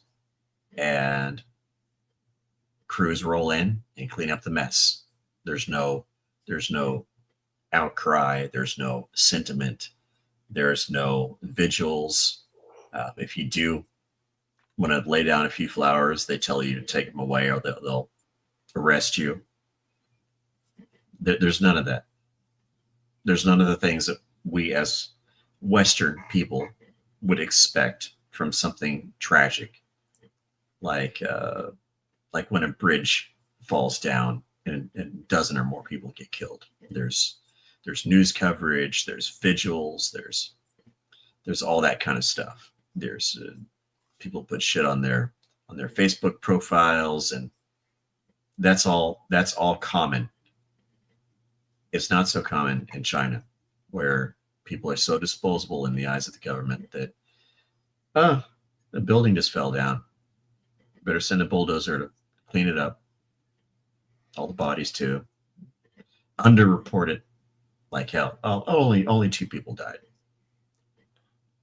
But man, like I've seen some even like smaller scale. It's not even like a government or a major thing. Just like, okay, it's a stoplight and people are crossing, like walking across. It's like a crowd of people, including children. And some car blows through the stoplight, ramming through the crowd. Okay, kills, it's got to be a half a dozen people, injuring many more. And he just keeps going. He doesn't even slow down. Nobody gets out of their cars. The people who had just got out of the way and didn't get hit just keep walking. Mhm. And then the light changes. And the cars, it's our turn to go. They just drive through the bodies. Yeah. Like, what the fuck? Yeah. It's a level of desensitization that I don't think the Western mind is really prepared to wrap itself around. No. And it's hilarious when I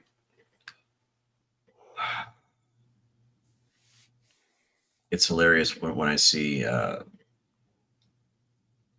it's like when TikTok was about to go under. There were people jumping to other Chinese made social media things, and they were surprised at what they found. It's like, well, no shit. So for those that have been paying attention, it's yeah, your reception is not there are no progressive movements. Jumping straight to Red Book. There's no identity politics, social progressive movements in China. There are no there's no DEI there.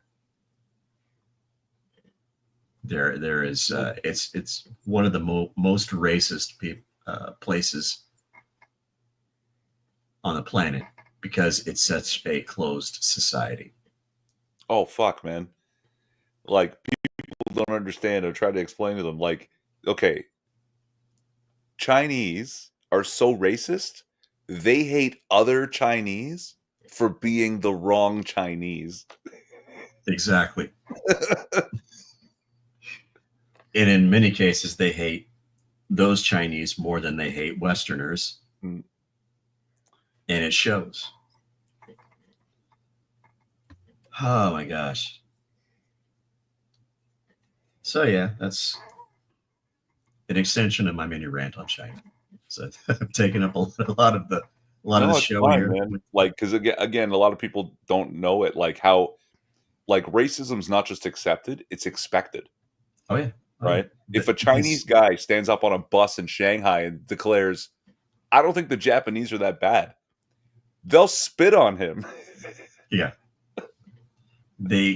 is their daily propaganda against they hate Japan with a passion. They hate Japan with a passion. Uh, so you take somebody like Al Sharpton and all the shit that he spouts off about race relations in the United States. He has no idea. None. Not a single clue. How much Chinese hate black people? It would. I would imagine it would astonish even him. This is one of the key reasons why. Do you remember the Force Awakens poster? Yeah. Would you like to know the reason why John Boyega, his character picture was so small on that poster For the Chinese audience? For the Chinese audience, because Chinese people really, really don't like black people. And for Black Panther, the movie posters that were plastered all over China, there were ones of him wearing his helmet. And on the US posters, it was Chadwick Boseman's face. Right, right. Because they really, really don't like black people. And it's part of it is a consequence of the culture itself. But a lot of it, and I would say the lion's share of it, has to do with just how closed a society China has been since the revolution. I mean, it wasn't all that friendly and hunky dory to outsiders to begin with, but it became even more so after that. No, I was going to say 5,000 years, and then there was a patch there in like the mid 1800s. Yeah, and it didn't work out well for them, so they, yeah, they kind of got screwed over on the whole situation. Oh man. Oh, Nano says Al Sharpton does know, but he can't milk that racism for money because yellow guilt is not a thing. Exactly. Yeah. And even if you tried, the Chinese would be like, "Oh, we don't care," because they don't. You know. No. Yeah.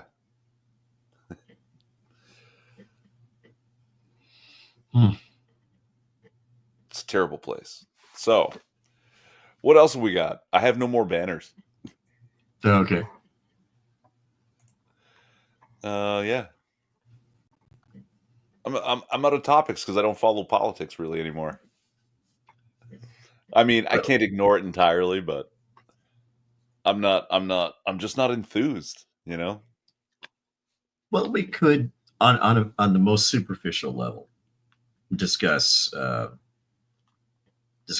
more stuff of a um, creative aspect.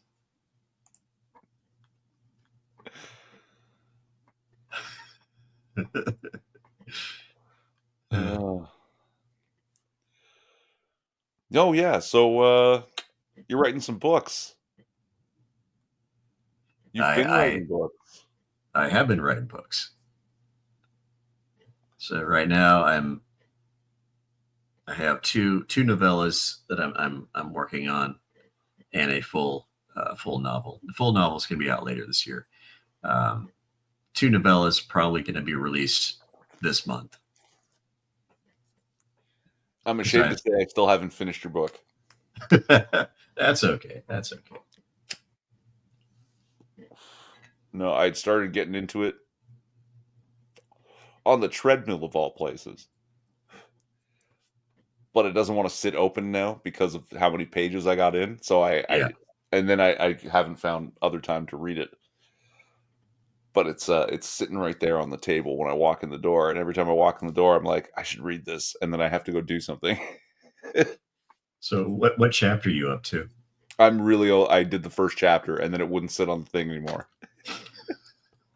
You can try rubber bands. Oh, not a bad idea. I don't want to damage the book though. I got the hardcover. Oh, now you had suggested earlier that we can talk about it, but now you're not telling us titles or pen names or anything, so we're not really gonna get a lot of publicity here if you're not willing to do that yet. Not that there's a ton of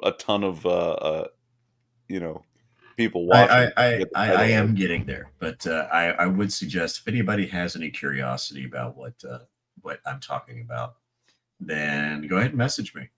I'm on Twitter, also known as X, primarily known as X.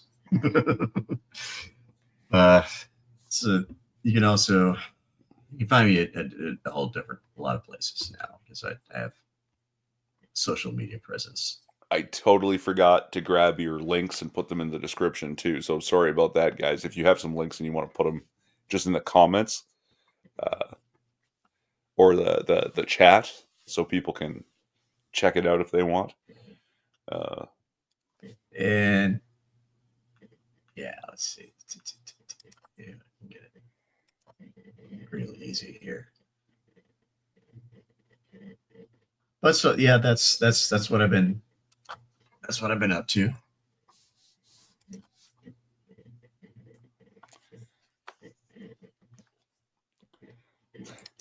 And it does it. Well, now there's a name that I haven't heard in quite some time. In an age. Yeah, like it's not really a thing we discuss anymore. Oh, hey, thanks, Nano. Yeah, there you go.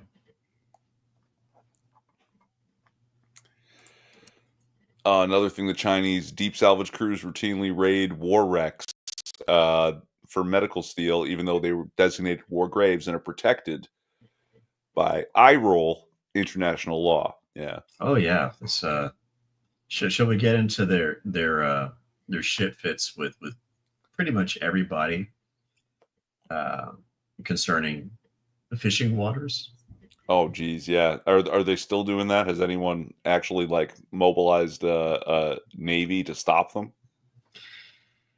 As far as I know, the extent of it is that anytime the Chinese get too big for their britches, then uh, places like the Philippines will send out a bunch of their warships and so on and so forth. And uh, there's the saber rattling and blah blah blah and so on and so forth until everybody gets bored and goes home. But they do that on a consistent basis. Vietnam, the Philippines, Japan, Korea, South Korea, not so much North Korea, but South Korea. Mm. Anybody that has fish that they want and they're not shy about going after it at all because they aren't.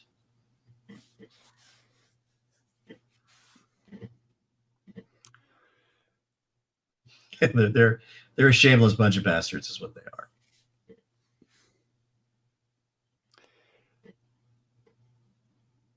You had mentioned South Korea and North Korea the other day. The iTunes had gone blank, like it shuts itself off and it runs the screensaver. Mm-hmm. The screensaver is like a satellite shot traveling over the world. And someone had said to me, "Oh, what part of the world do you think this is?" And I'm looking and I'm looking and I was like, "Oh my God, all these lights here? That's the eastern edge of China. That dark patch is North Korea, and Yeah, that disconnected light patch is South Korea." They're like, "How did yeah, you?" Because fucking North Korea's shit. yeah. It is. But I could tell by the lights from space.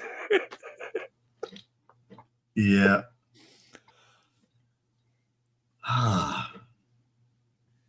Because the majority of electricity is hoarded into military installations and government buildings, Yeah.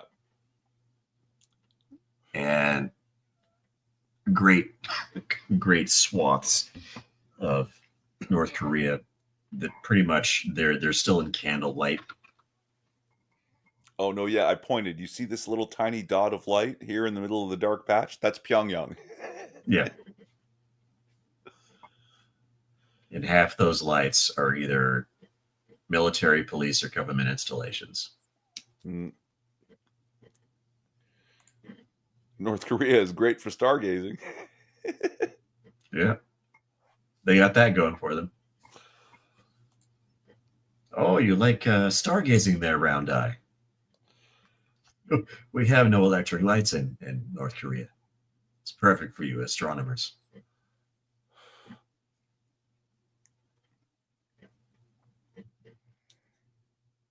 I haven't heard much about or from Rocket Man lately. I guess he must still be cool with Donald Trump, right? Yeah.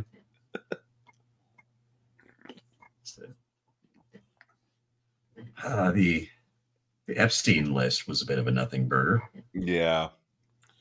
In some ways, I can understand, and here's a reason why: is that right now they're trying to determine who on the list is actually dirty and who was just flying on the plane.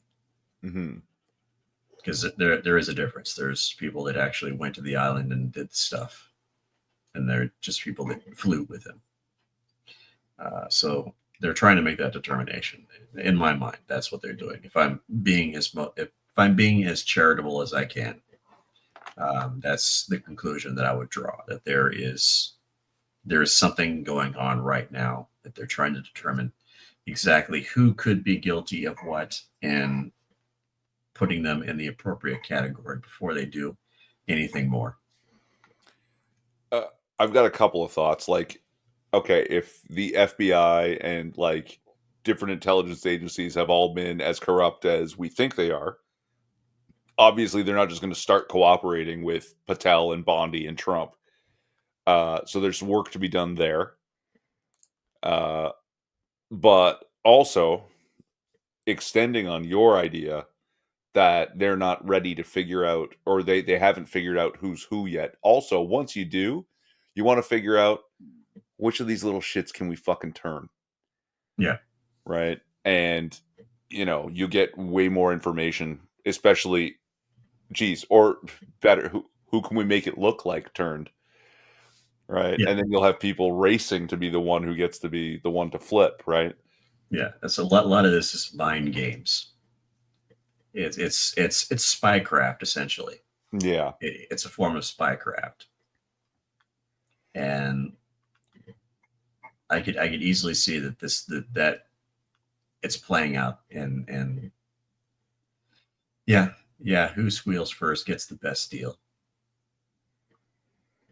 Who becomes the asset? Who do we go after to create assets to turn in everybody else so we can catch as many fish as possible? If we're looking at it the most charitable way we can, in the sense of they're following the spycraft playbook, that's one conclusion we could draw. We also need to know whether or not Epstein was a Mossad agent. Yeah. There's a lot of things. There's a lot of things that we don't see and haven't really considered that could be going on here. And I do, yeah. So who gets the cell in a nice prison?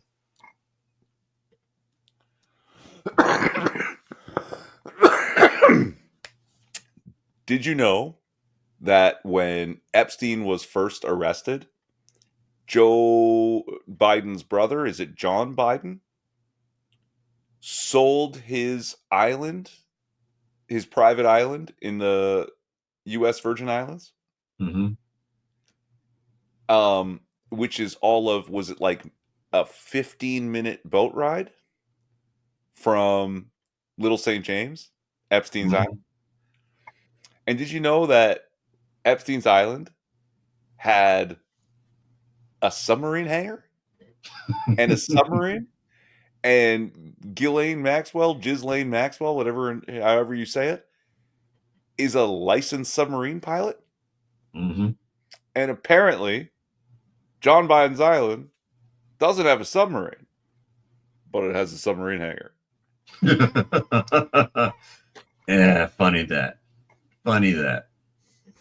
So I can see why old Joe pardoned him. Hmm.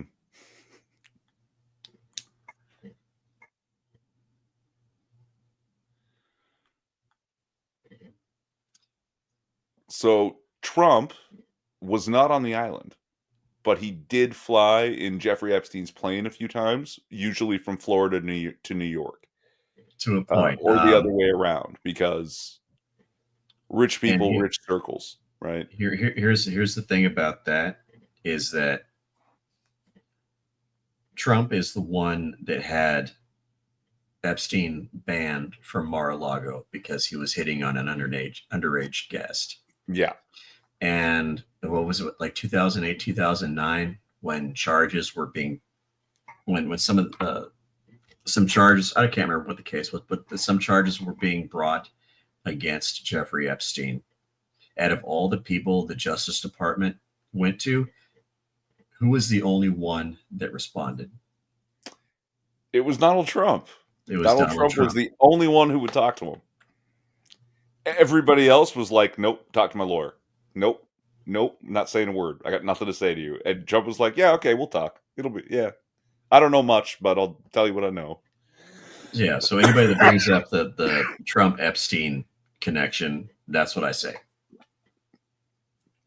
And yeah, he was the only one that did, because he had this prior experience with Jeffrey Epstein that he had to kick him out of Mar-a-Lago permanently.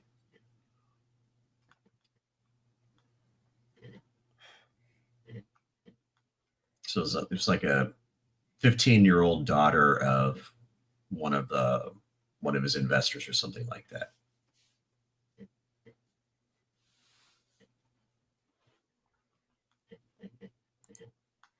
If that's true, why not out him, which he won't do? Well, I mean, I'm not sure what you mean. Out?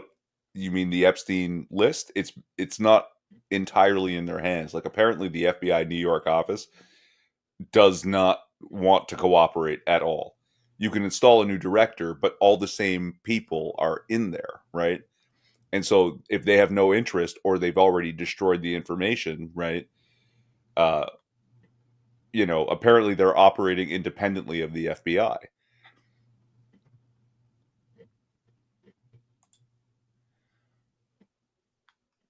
Oh, all of Trump's properties, not just Mar-a-Lago. Wow, that's a hell of a ban. Sticks, I hope we didn't lose your audio again. No, I'm good. I'm just it's one of those things where how far could he possibly taken it himself, being a lone voice saying, "Oh well, yeah, this is what Jeffrey Epstein did," yada yada yada yada yada. You see how he got turned on by pretty much everybody that used to fawn over him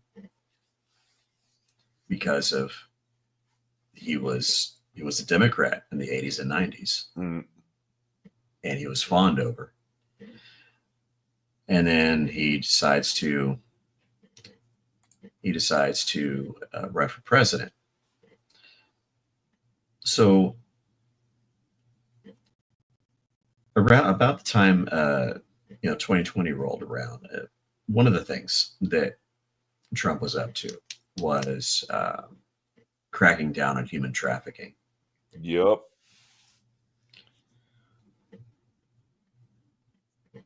And call it my tinfoil hat theory, but I think that's probably one of the chief reasons that there may have been some funny business as far as the election went in 2020, was probably having to do with that all that human trafficking that he was cracking down on. Trump interrupted their steady stream of adrenochrome, if you want to go full tinfoil hat on that one. Yeah, yeah. And then it was too late. Even though he was getting his regular doses of adrenochrome, Biden's mental decline just could not be stopped. Yeah. Yeah. So right now, Trump is cracking down on the border and human trafficking again, just like they feared he would. If And I'm not mistaken, during Trump's 4 years in office, more missing children were found than the previous 4 administrations combined. exactly. And when he started cracking down on the border, um, there was something found like something like 50,000. This is in this administration that when like in the last month. I can't remember the number. It was a huge number of people that kids that he's found that were previously reported missing. Fucking wild. Yeah. So I can't really explain why Trump wasn't more aggressive earlier on about this and that, but I see what he's doing now. And I understand that the people that are sweating the most now, that are panicking the most now, are the people that were involved in these things and would like to continue to be involved in these things, but things aren't really going the way, are they? Well, here's something. Okay. 2016 to 2020, Nano had 14 random USCG inspections. I don't know what that agency is, but I assume it's something important. From 2020 to 2024, Nano had 0 random inspections. In the last month, he's had 2. Huh. What do you know? It's almost like, some administrations are curious what people are up to. Yeah. And other administrations, no, they just want to traffic children. Yeah.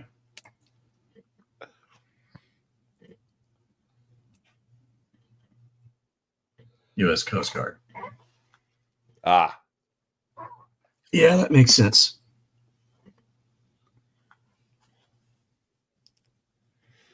Oh, yeah.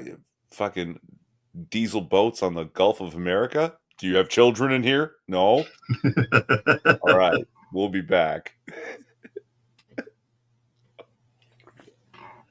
Oh, man. Ah.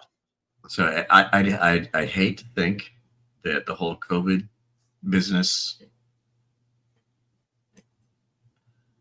was at least tangentially tied to the fact that people are mad at Trump for spoiling their human trafficking. Wait, what happened to Hulk Hogan? So I would hate to the whole COVID business, COVID-19. I don't understand this reference. Hulk Hogan and COVID-19? What are you talking about? Hulk Hogan. Okay, let me start over. Okay, so the fortified, totally secure election plus COVID-19 plus something or other equals people mad at Trump for stopping their human trafficking. I don't know. I am not good at math, but could it be that one of the reasons behind the whole COVID-19? Yeah, Nano Reaper got it. Ah, okay. So that's kind of what I'm getting at.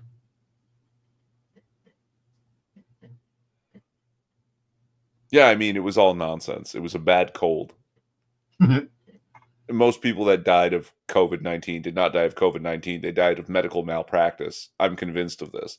Yeah, it was a comorbidity, not a primary morbidity in most cases. And like over 98.9 people, that 98% of the people that got it recovered from it. Yeah, like, because it used to be, like, it was well known that someone who has cancer does not die directly of cancer. But the cancer is bad, they're getting weaker, their body's trying to fight it, and they have nothing left, and they get any old infection and die. And that was called a cancer death. They just started calling all of those COVID deaths. Yeah. And mysteriously, regular old flu disappeared. Yeah, not like for like what, 2 30 years. cases instead of 30 million? Yeah.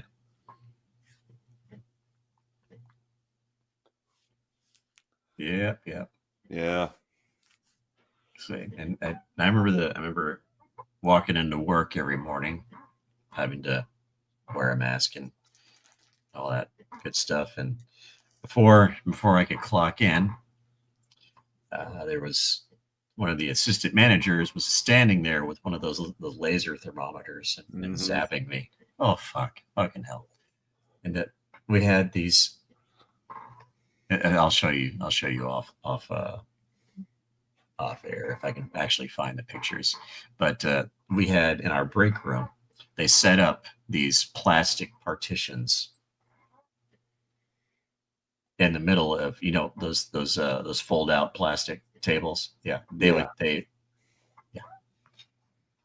Oh, and lovely. Oh, there no more than 4 people could be in the break room at any one time. So lovely. If you got in a fatal wreck while having COVID antibodies, it was ruled a COVID death. So it was actually worse in Canada.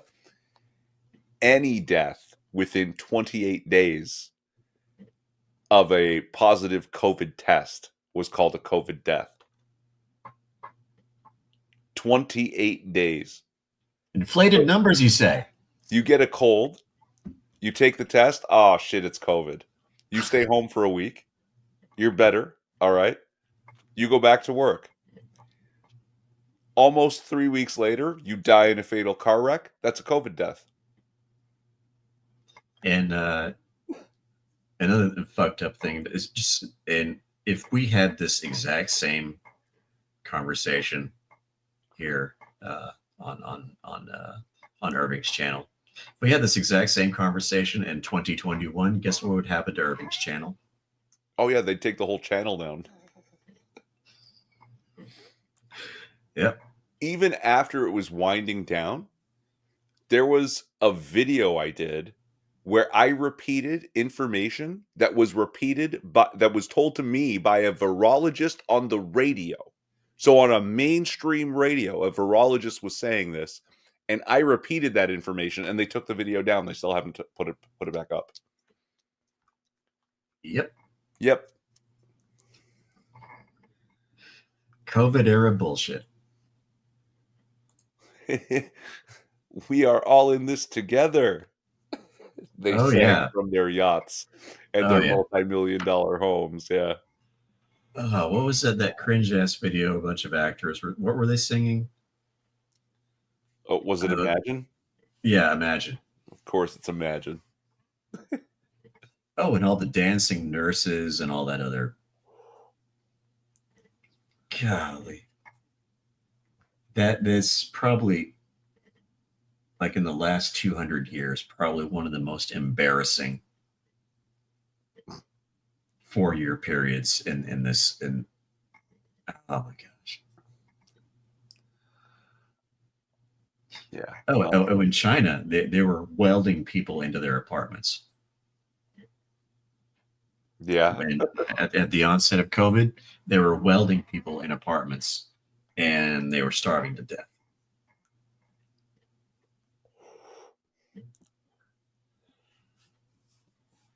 This is of course from a government that outlawed Winnie the Pooh because people were making jokes that Xi Jinping looks like Winnie the Pooh, and he does. The fucker does. Put a pair of bear ears on him and turn him. Yeah, but so do half of Chinese men over 50. Come on. Yeah, he has the nickname Winnie the Flu for a good reason. Remember all the nicknames that were coming out? Kung Flu. Yeah. Sweet and Sour Sicken. The Coof. Yeah. God. Strange days. Yeah. Strange times we live in. As you like to point out, we live in interesting times. Ancient Chinese curse. Ancient Chinese curse. May you live in interesting times. That is well known as ancient Chinese secret, huh? Oh, it's from an old commercial. What was the name of the it was a detergent that this dry cleaner person. So, oh, you got this really clean. I'm amazed. He said, oh, it's just an ancient Chinese secret. And then his mom walks in from the back carrying this box of this product. Ancient Chinese secret, huh? It's just Tide. Yeah. Really weird about China. There are almost no birds because they killed them all during the Great Leap Forward. Yeah, like wrens and finches and stuff, because they would steal grain. But really what they did was they ate all the insects that ate grain. So the insects then would eat all the grain, and they caused a great famine. I love this. There's a map. Uh, it's just a map of the world, and there's two colors and the legend at the bottom, and all the countries of the world are in gray, except Australia and China, which are in red. And then the legend is gray, countries that have not declared war on birds. Red, countries that have declared war on birds and lost.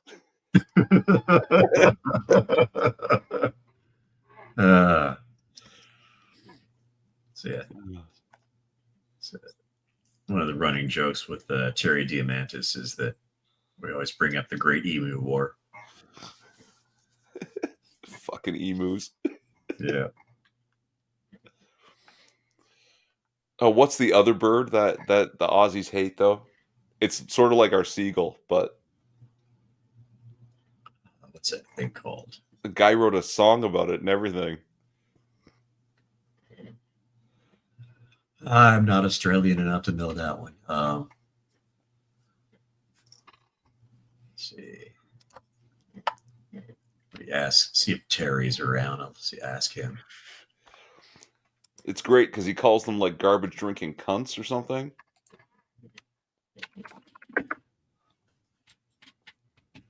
The birds did that singer say? What did you say?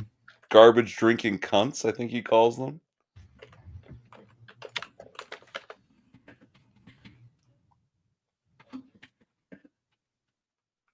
Oh, it's an ibis. Ibis. Yeah. So most people that are familiar with like Egyptian birds, that ibis is a very there's a species of ibis that's really common in Egypt. That's why they had some of their gods are shaped like ibises. But there's also a variety that live in Australia, and some people don't like them. Okay, I'm gonna take the risk of sharing this for the audience as we close out, because it's incredible, and y'all are gonna love it. Share the audio. Okay. Can we see this, guys? You've got this? All right, you're gonna love it. Here we go. Woodpecker bird likes pecking wood. The bluebird's a bird that sings pretty good. Sparrows are a bird that are pretty cool, eh? But the ibis is a bird that drinks bin juice all day. A crow is a bird with a heaps mad squawk. Cockatoo's a bird with a sick mohawk. Chicken is a bird that tastes good and lays eggs. And ibises are bin juice drinking dregs. A goose is a bird that like a duck. An ibis is a bird that's a picnic wrecking fuck. Doves are birds that represent purity. Ibises wreck picnics and disrupt the community. Penguins are birds that fall in love and mate for life. But ibises love nothing because they're dead inside. Swan is a bird that's graceful and that. And ibises aren't birds, they're feathered bin rats. Ibis, bin juice drinking gronks. Yeah, the ibis, their beaks are gross and long. It's the ibis, picnic wrecking jerks.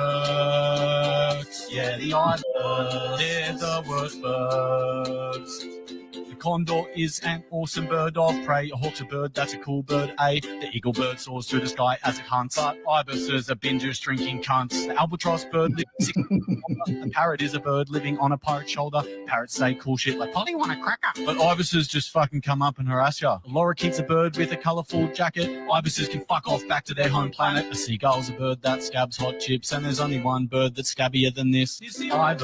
They're picnic-wrecking irrits. It's the ibis. I hope they don't come near us. Yeah, the ibis. They're binges drinking jerks. It's the ibis. They're the fucking shittest birds.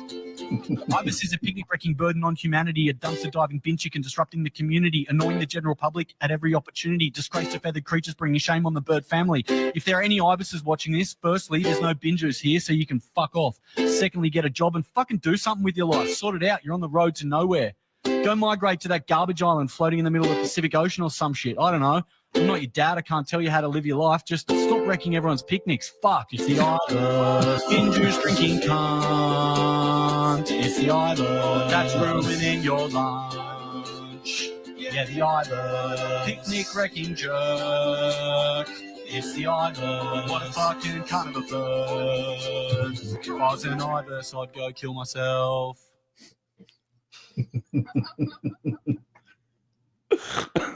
Wow. That was descriptive. Yeah, it's a great tune. And he did mention your seagulls in the song, Nano. Okay, so 6. Thanks for hosting with me tonight. This has been fun. Oh, you're welcome. So I felt bad that you couldn't have Craig here to talk to, so I said, hey, why don't I jump in and say, hey. Too kind. But I think we're going to call it a night. And yeah. Again, thanks for sticking it out, Nano. And Sean, if you're still around. He's a little upset about Trump. I've lost my enthusiasm too, but you know, I've still got a little bit of hope. I'm just not following too closely because it makes me frustrated. Yeah, so you know how it goes. All right, guys. But this is it. This is the end. I'm hitting the buttons. We'll see you next week. Craig should be back. Ammunition over on his channel. Link in the description. Good night. Good night. Good night. Thanks, Reaper.